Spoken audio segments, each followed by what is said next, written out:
You don't win friends with salad. You don't win friends with salad. You don't win friends with salad. You don't win friends with salad. You don't win friends with salad. You don't win friends with salad. You don't win friends with salad.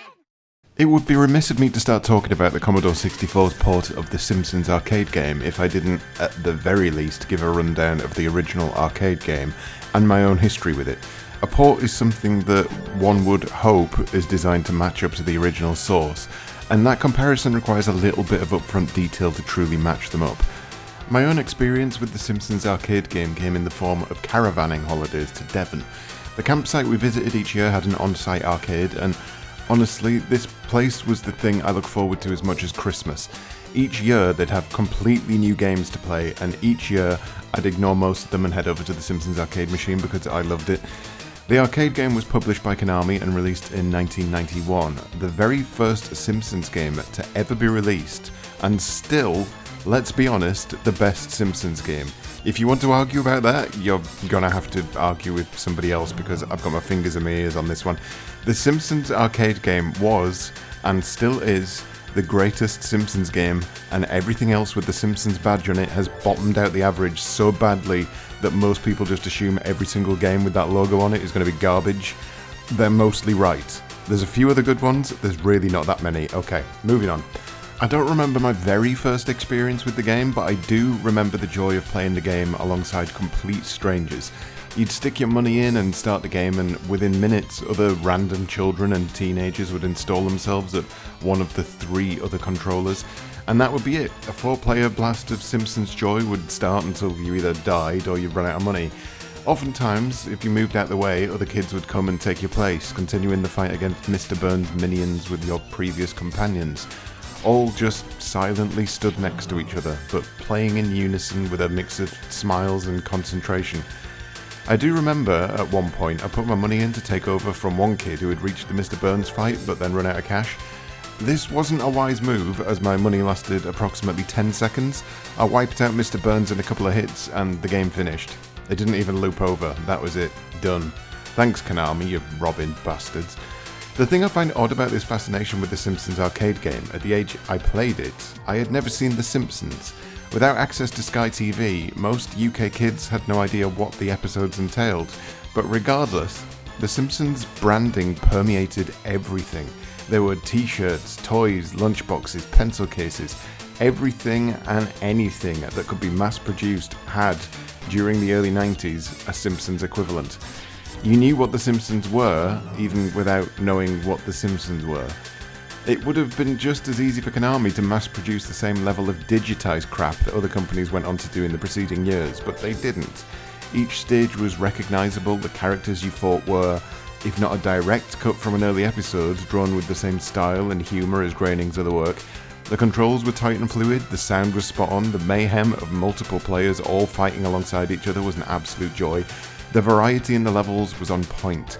I mean, just take a look at this review from GameSpot. There is a rudimentary story that serves as your motivating force, and its brevity would make it easy to ignore in similar games, but its slapdash implementation reverberates through every element of this adventure. No, wait, hold on. It's a good thing the animated cartoon was able to make these characters so likeable that merely seeing them can bring a smile to your face. Unfortunately, every idea unique to this game is downright archaic. No, hold on, let me try again. The Simpsons Arcade game is a fine example of the time-honoured expression, be careful what you wish for, you might get it. Age has not been kind to Homer and the gang. Wait, what score did this get? 3 out of 10? Jesus Christ, GameSpot. Now that was, in fairness to GameSpot, a review of the XBLA re-release, the first time the arcade game had ever been ported to home consoles in 20 years, but that being said, the guy who wrote the review was clearly reviewing the game against the standards set in 2012, and with no love for what the original game had achieved.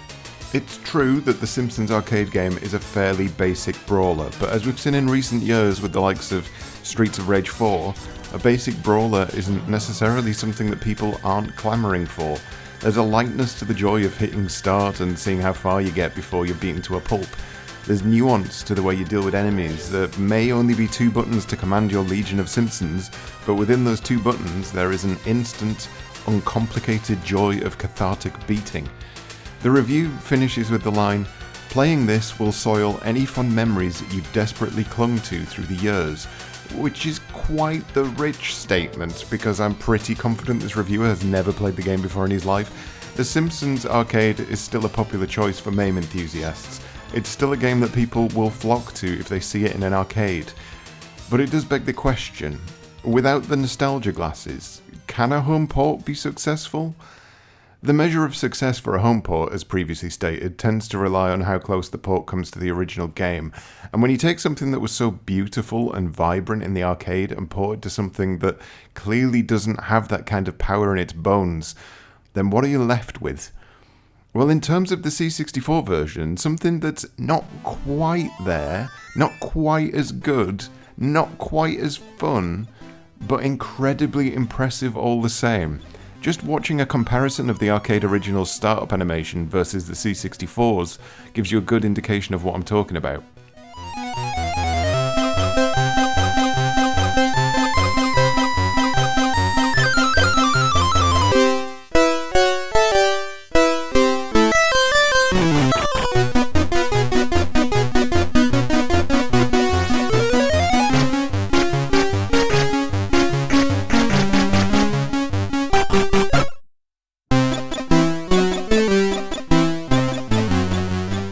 Developed by a Hungarian team called Nova Trade International, the C64 port is a strange thing, because while I wouldn't choose to play it over the arcade original for obvious reasons, I would encourage all C64 enthusiasts to dig it out and cherish it if they were also fans of the arcade original.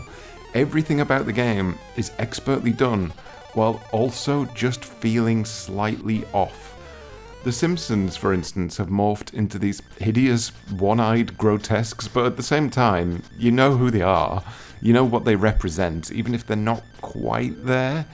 The music, too, is like a constant reminder of a track you know, but you can't quite put your finger on it. These are all concessions to be expected from a port like this, and they're easy enough to get along with, holding their own charm due to the clear effort it took to evoke the same sight and sounds of the original on far weaker hardware. The main concessions that hold the port back, however, are in how it feels to play. These are, as you'd expect, a bit more of an issue. Firstly, the 2 buttons used for the arcade version have been reduced down to 1. Where previously you had a jump button and an attack button, now you have a Swiss penknife button that does everything you ever wanted, but not quite as good as having 2 separate knives.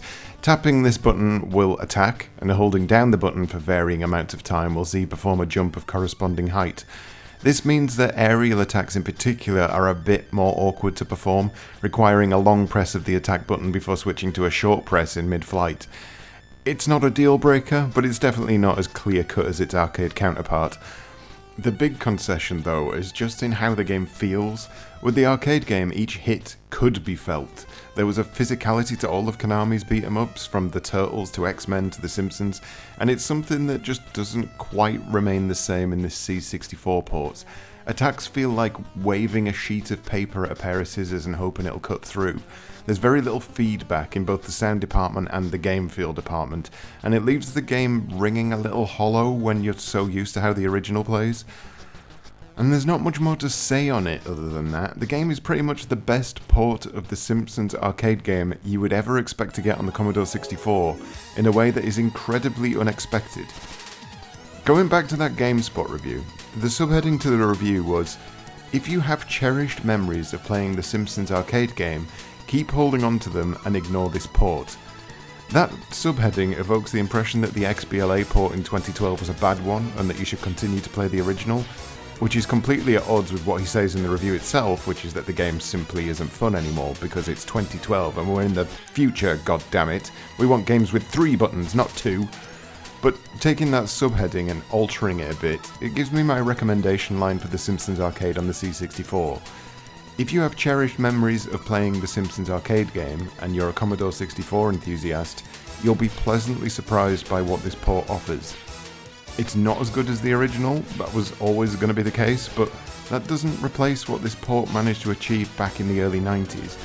It might be 2020 and we might all be going to hell in a handcart, but that doesn't mean you can't stop and appreciate someone shooting for the moon and At the very least, reaching its orbit even if you weren't there to witness the launch.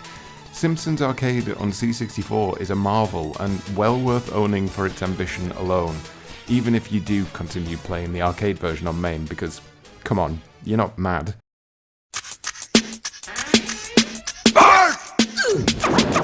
Let me start at the start, let's move right along. You can all sing along at the sound of the gong. Once upon a time, about a week ago.